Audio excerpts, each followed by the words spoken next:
Takže už máme po robote vybavené, čo bolo treba. Teraz sme v Petržalke. Tak na rohu je vlastne byt, kde som vyrastal, kde bývajú teraz rodičia. Chodí sem mali do školy, kde som chodil aj ja na základnú školu, kde som začal ešte so zápasením.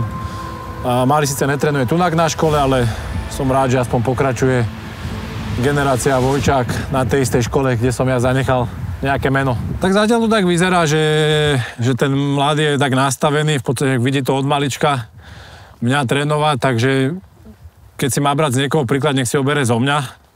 To určite lepšie, ako keby mal mať otca nejakého alkoholika. Takže ja som rád. A poďalšie hlavne, čo sa mi na tom páči, že tým, že sa venuje športu, ktorému sa venujem aj ja, tak ma baví ho v tom podporovať, lebo zase sú športy, ktorých by sa mi ťažko podporovalo, keby mňa ten šport napríklad nebaví. Lebo každý máme nejaký šport, ktorý ľúbi sledovať a ktorý ho baví trošku menej. Takže ja som rád, že ide v týchto šlapajách.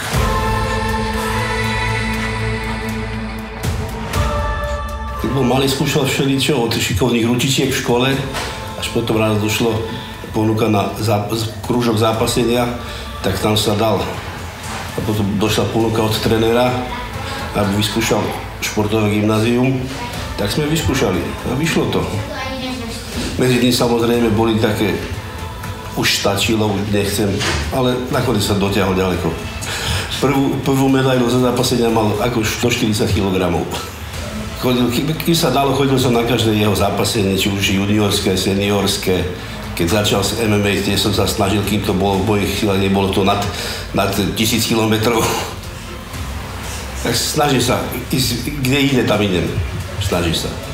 Dúfal som, že to dotiahne ďaleko v zápasení, ale zápasenie na Slovensku skončilo tak, ako skončilo. Máme naturovaných slovenských zápasníkov, tak teraz aspoň v tomto možno niečo dosiahne.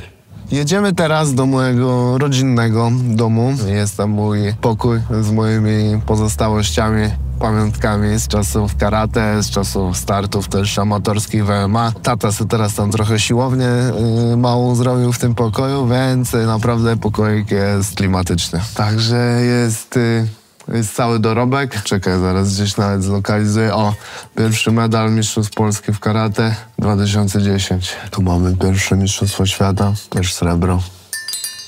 Troszkę zawsze brakowało. Wtedy może nie byłem gotowy. Teraz jestem gotowy na złoto. Robota mojego taty, który jeździł ze mną na wszystkie zawsze wyjazdy. Od samego początku, pierwsze zawody 2003. No i tak ten czas tu pięknie leciał. Jestem z tatą. 2011, Puchar Pomorza, stypendium prezydenta miasta. No i rozpoczęta kariera w MMA. O, nieuzupełnione. Burger jest ostatni.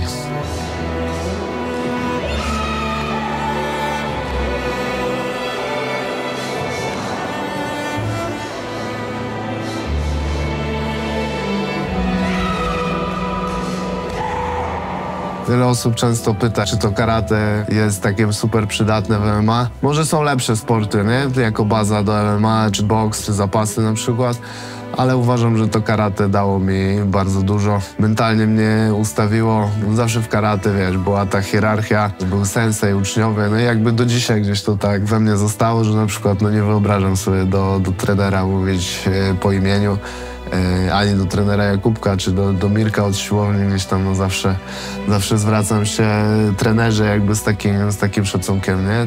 To we mnie zostało. No i karate też pokazało tą drogę, nie? Musisz być każdego dnia lepszy od siebie niż byłeś wczoraj. Niekoniecznie konkurować zawsze z innymi, tylko skupiać się na sobie i na swoim rozwoju. Jakby ta filozofia w karate są dane, nie? Masz czarny pas, masz od 1. do 10. dana i co ciekawe 10. dan w tradycyjnych sztukach walki jest przyznawany dopiero po śmierci, bo za życia nie da się osiągnąć ideału. My zawsze dążymy do ideału i staramy się rozwijać go, osiągnąć, ale według ideologii wschodnich sztuk walki jest to niemożliwe za życia i zawsze jest coś do poprawy i zawsze jest coś do zrobienia, także ten 10. dan doskonałość dopiero po śmierci, także całe życie jest co robić. A paska SW po śmierci? Czy za życia? Paska SW już za miesiąc, ale myślę, że pasek zawiśnie już u mnie w mieszkaniu, u mnie w domu. No myślę, że znajdę jakieś fajne miejsce na niego u siebie.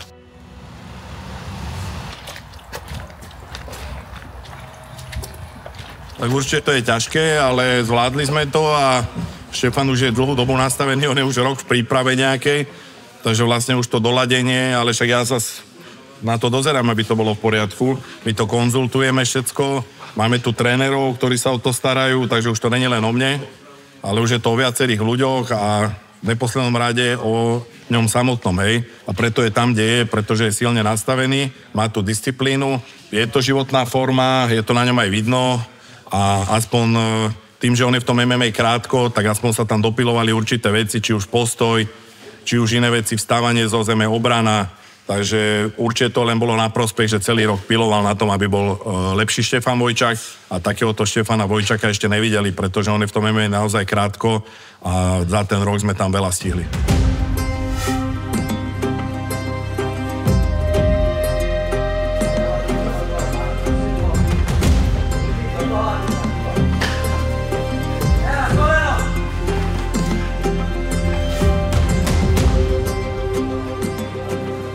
Takže dneska sme mali tréning, trošku sme museli zmeniť gym, lebo vedľa v našom hlavnom gyme v Lofe prebieha taká prenápka, sa nám rozširuje gym. Takže išli sme vlastne do Roger Gracie Bratislava, ktorý v podstate taktiež patrí medzi domovské gymy moje, kde som ako v zázemí jiu-jitsu. Takže sme sa tu trošku pohostili a pri nás privítali.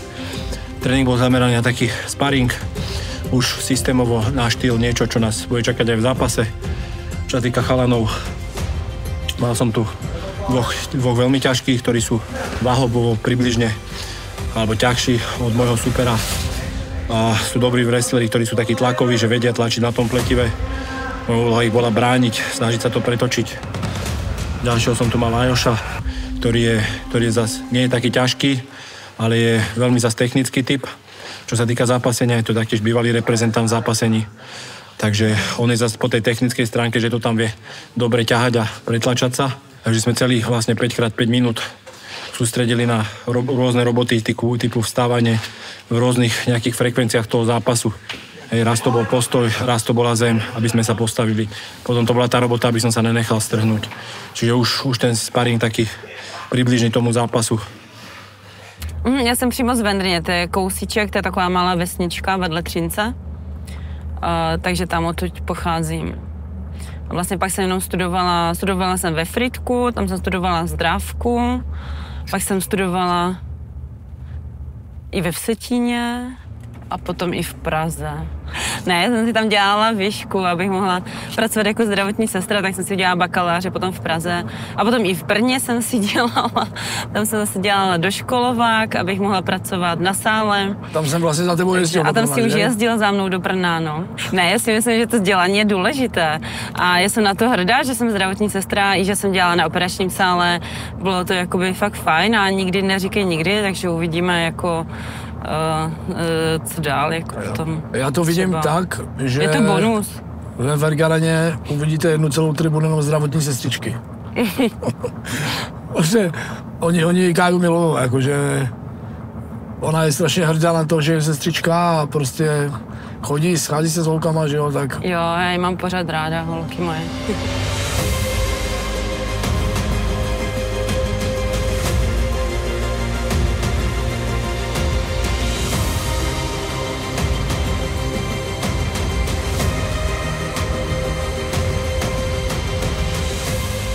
Hele, nezměnilo se nic.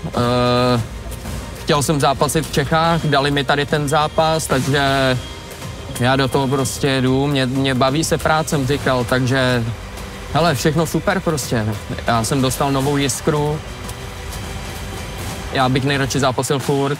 Vím, že většina to jako nepochopila, ale dělal jsem si srandu, jako pauzu si nedáme a žiju v tělocvičně. Mě to prostě baví, já chci trénovat. Ale je to komplexní soupeř a těším se do Třince. Myslím si, že to bude zajímavý zápas, střet stylů, ale já jsem samozřejmě taky komplexní. Takže možná teď jsem to trošku vyvrátil, že to bude střet stylů, ale prostě je to komplexní, je to dobrý soupeř a 18.10. Třinec, těším se, beru s sebou spoustu kamarádů, bude to super. Myslím si, že je to dobrá lokace, že jo, je to blízko Polsku, tím, že KSV ovládá, že jo, polský trh, takže já si myslím, že to je jedna z nejlepších variant, něco jak Liberec. Tak, co se změnilo? Zaměřili jsme se na chybu, kterou jsem v tom zápase udělal, která vlastně měla fatální dopad pro mě. A jako jinak v tréninku jsme si vědomí té chyby, co jsem udělal. To si myslím, že je to nejzásadnější a to nejdůležitější, ale pokračuju v tréninkovém procesu. Nic asi zásadního se úplně nemění, jako já ze mě už teď najednou nemůžeš udělat nějakého špičkového grapplera. Pracujeme na tom, co mi jde nejlíp, no. Špatně jsem si prostě povolil, dal jsem nohy k sobě a dozadu jsem prostě ustoupil jako první přední nohou. To byla ta chyba, no. A on toho dobře využil.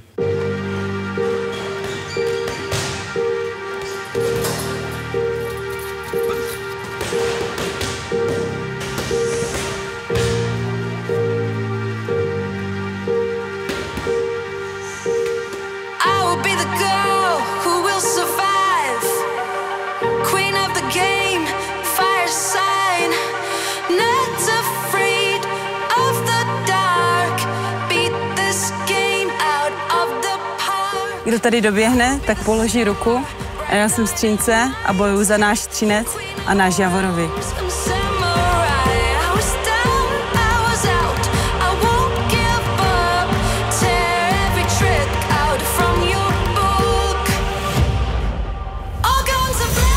Pageta. Tak můj manžel je Ragnar, takže i z toho. A potom milujeme Vikingy. Kdo zná seriál, takže ví, že Lagerda je královna vikingská, takže kvůli tomu. Teďka jsme na Javorovém vrchu, tady chodíme běhat. Oblíbená součást od Martina jsou lapy pod Javorovem, vyběh nahoru, poslat mu fotku s rukou a běžet zase zpátky na lapy. A jinak je to naše hora, chodí tady strašně hodně lidí, máme ji rádi a doporučuji všem, aby si to aspoň jednou vyzkoušeli a vyběhli. Je to peckovní, na kondici. Tam, jak vidíme ten hřeben, tak tam je Čantorie a hned zatím je hranice a je Polsko a tam trénuje moje soupeřka. Takže ji zdravíme. A z Javorového vrchu přímo na KSV do Werk Areny. Jsme tady před Werk Arenou, největší arenou tady u nás v Třinci. Mají tady vlastně oceláři tady zápasy a já tady budu mít 18.10. svůj první zápas v MMA. Jednou už jsem tady měla zápas na Infusionu, ale teďka to bude MMA, což jsem ještě nikdy neměla, takže pro mě to bude premiéra. A nikdy by mě ani nenapadlo, že jako zdravotní sestřička si tady můžu zazápasit, což je pro mě obrovská čest a moc se na to těším a určitě se přijďte podívat taky. Přijďte do 9-3, boju zrobił dobrą robotę. No, w boju miał nosa, zmusił, on mnie namówił mnie bardzo atrakcyjną ofertą i miał nosa, nie? Muszę przyznać, jakoś się zbraniałem przed tym, nie wiem, może trochę się bałem, że jestem, wiesz, jakby ja na 8-4 też nie byłem największym zawodnikiem w kategorii, a tu jeszcze przejście, co ciekawe, ja w ogóle myślałem o zejściu do 7-7 kiedyś, a tu później był przeskok na 9-3, więc może trochę się tego obawiałem, ale no gdzieś na dobre to wyszło, nie? I te walki w 9-3 wyzwalają we mnie takie coś, że wiem, że muszę być sprytny, inteligentny w walce, że nie jestem, wiesz, nieśmiertelny i muszę po prostu być mądrzejszy od przeciwnika, bo silniejszy nie będę i to we mnie wyzwala jakąś taką, wiesz, dodatkową czujność, rozbudza moje fight IQ i myślę, że to działa na duży plus na mnie. Jak się pojawił właśnie pierwszy medal Mistrzostw Polski w karate, no to tak poczułem, że mogę, nie? Mogę zrobić coś więcej i ten sport gdzieś tak stał się życiową drogą i też wyciągnął mnie z tych głupot, nie? Które tam gdzieś na podwórku wyprawiałem. Pierwsza taka waleczka na jakiejś amatorskiej gali, gdzieś to było, w Kościerzynie to było. Właściwie z MMA nie miałem wtedy za dużo wspólnego, bo trochę byłem jakby zafascynowany wtedy w karate. Była taka nauka, że wiesz, no karate to jak zrobisz super idealny cios według zasad karate, to w ogóle zabijasz zabijasz i tak mi się wydawało, że że będę tylko kopał obrotówki i będę wygrywał w MMA, bo przecież mam super timing i super technikę. Więc za dużo MMA tu nie było. To gdzieś było na pewno przed Pudzianem z Najmanem, nie? Więc to takie czasy, gdzie jeszcze to MMA nie było tak super popularne, a w ogóle walki amatorskie, nie? Jakieś tam zawodowe się odbywały, ale jak amatorskie to zawody, a jak już na gali, no to raczej zawodowe, a tu taka szansa na amatorski start, także pamiętam to przeżycie. Właśnie takie momenty sprawiały, że chciałem robić tego coraz więcej, nie? Jak ktoś raz zazna tego uczucia z ręką wysoko w górze, to już wie, że nie ma nic lepszego, nie ma lepszego haju niż to i po prostu będzie do tego dążył, nie? Jak narkoman.